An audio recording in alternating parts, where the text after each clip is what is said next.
So, kung gusto nyo, ang una natin ginawa ay itong flood, no? So, kung gusto nyo malaman yung number of mil na affected ng landslide, ang gawin nyo, palitan nyo lang ulit yung layers natin ng landslide.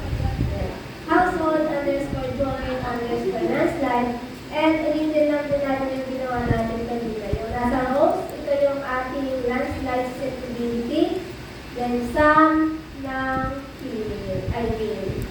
Sum ng field. Sum ng field. Then calculate nyo lang. So, ito po yung sum ng ating field.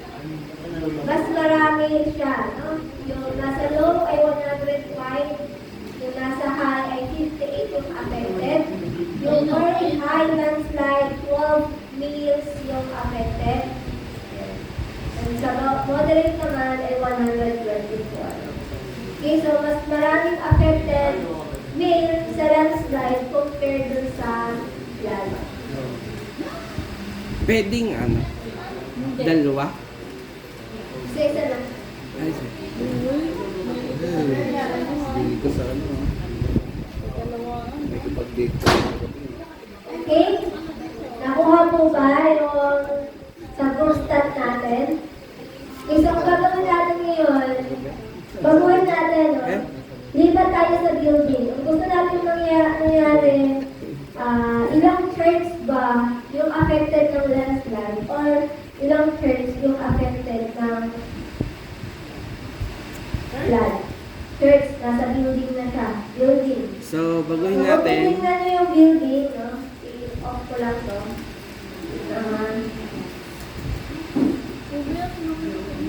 Buildings, landslide. So, titingnan nyo yung information ng ating naka-join. So, meron tayo dito, FID, Paul ID. Ayan. So, meron tayong building. May apartments tayo. Ito, nasa buildings po na column tayo ha, na builds. May church, ayan, ito yung church. Sabi ko yung church. Ilang school, college, no? Commercial building. Ayan, meron tayong garage, hospital, and hotel. So, kung gusto natin mangyari, ilang houses or ilang hospital, ilang, ano ba ba yung meron dito? Church, yung affected ng flood. So, anong gagawin natin sa group stat? Ano? Nga? Group stat, building. Joke. Vector. Tapos, Sige nga, gawin natin. Kung sino ang ano to? Sa building, ma'am. Building. 40 na pala. Bilis naman. Sa landslide muna tayo. Landslide muna. Ng building. Okay, sa landslide, building. Ayun o. May lumalabas. Ayan. So, dito lang lalabas yung lahat ng field na makikita nyo sa building. So, anong gagawin natin? Kung gusto natin makita yung lahat ng building, mga churches, commercial building, houses, and then, Type.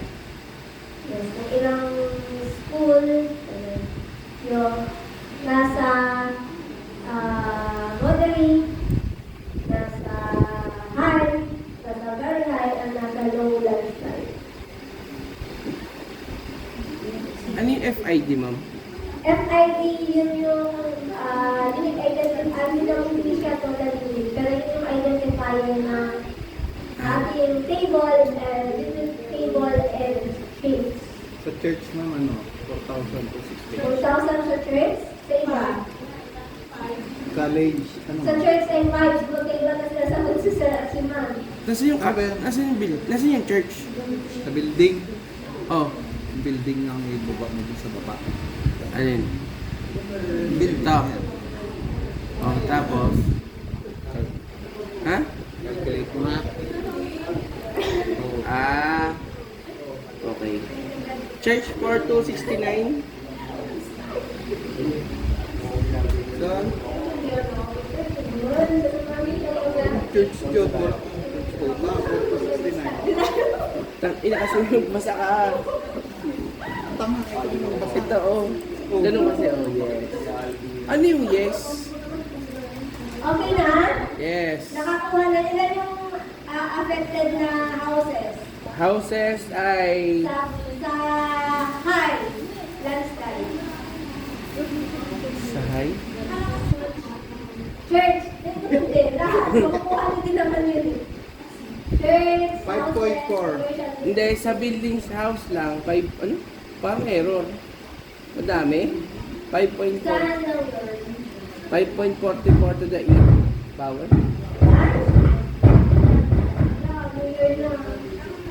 Paano masabing house? Okay na? May nakagawa na? May nakagawa na? May ano pa naman? May token pa naman to kay Carlo. Apartment, church, college, commercial, garage, hospital, hotel, house, industrial, yung mga ganun. Ah, Nakaano na siya. ilan? Bakit doon sa house? Ilan yung nasa high? Ilan nga? Sa high, walang nakalagay na high. Wala. Dapat alam natin. Ah, Okay, bibigyan ko kayo 2 minutes na lang para makauwi tayo maaga. Ilang ayun, alam ko na. Sa house ay, ano ma'am, high? oh, 554,551. 554,000. 551. HL. Ay, sa H high landslide, di ba? Hi, Wala nga ilan sa down loob? Sa low ay house. Ano ma'am, ang tanong niyo ma'am? 1.63818 ano ba yun? E to the 7. Ibig sabihin, Ilan yung houses na nasa low, na nasa high, landslide po to nasa very high, and then nasa moderate. Houses. Ilang yung houses? moderate Ganun din nasa yung sa school, sa churches, sa commercial building, 1.8 1.8, dami. or 0 to 1. Okay na ba? Nag-sample tayo kanina ng, ng household. So, paano natin gagawin? Ginawa ko, pinagsama ko yung landslide building. Pwede ba? Ilang houses, or ilang school, ilang church, ilang commercial building yung nasa low, nasa moderate, nasa high, and very high landslide. Sa apartments, wala. Sa church. Puro ano lang. Ang may mga MLLL lang ay house. Ha? Sa church, dapat meron. Dapat alam natin kung ilan yung nasa low, moderate, high, and very high. Ng church. Ano oras na ba? Wala, ma'am. Okay, 3:45 na. So, gagawin na lang natin. So, wala akong may token kay Carlo. Okay? Oo ma'am, nakuha na. Oh, nakuha na namin. Wala na, wala na. Wala na. Oh. So, 100 daw sana kayong bigas kay Carlo. Okay, so, ang gagawin natin, bibilangin natin yung nasa high, low, moderate.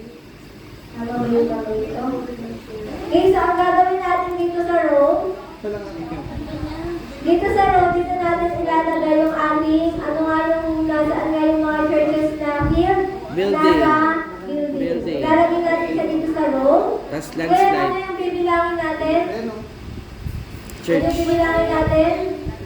Low, moderate, high, na landslide. Saan So, siyang field? Landslide. Nasa landslide. Ano yung landslide? Nasa, Landslide? ayun, lampas. Ha? Asan? Landslide? Ano, LND. Nasa L. Sige pa. Sige pa. Sige pa. Sige pa.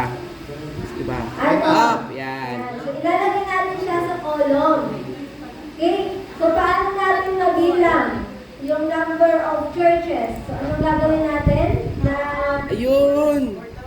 ilan? Anong gagawin natin dito? Count. Tama. Count. So, ika-count natin. Ano yung ika-count natin? Yung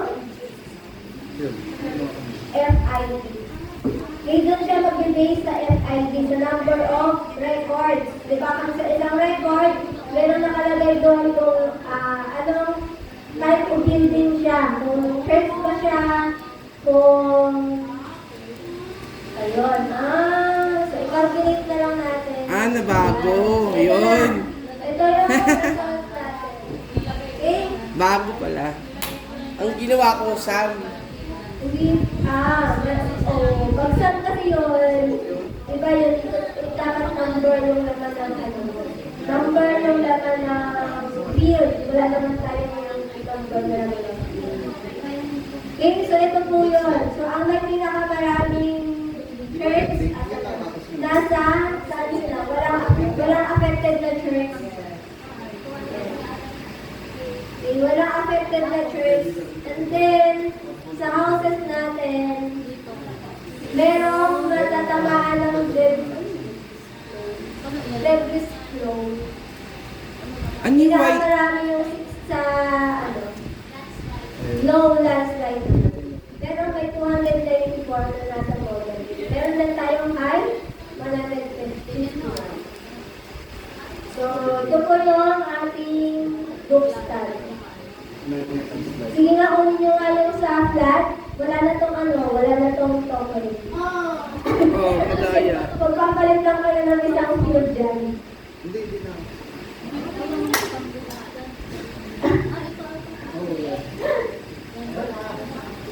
Wala na daw.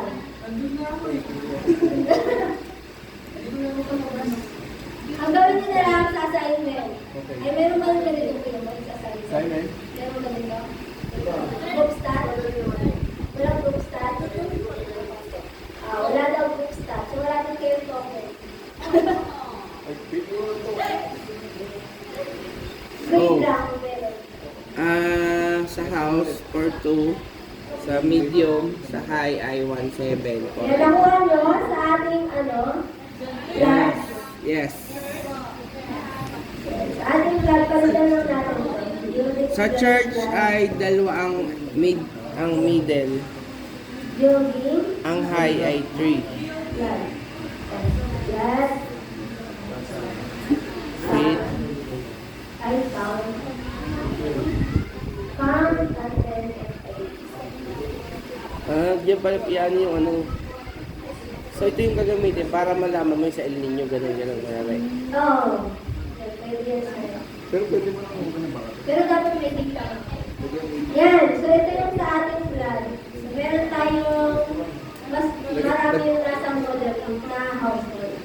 Kinakuha po ba yung ating group stat? Hindi pa. Sige lang. Explore nyo lang hanggang 4. Okay na. Pwede kayang... Okay. So meron pa tayo, no? So dito po nagtatapos yung ating topic. Tama ba? Wala lang po namin. Pero,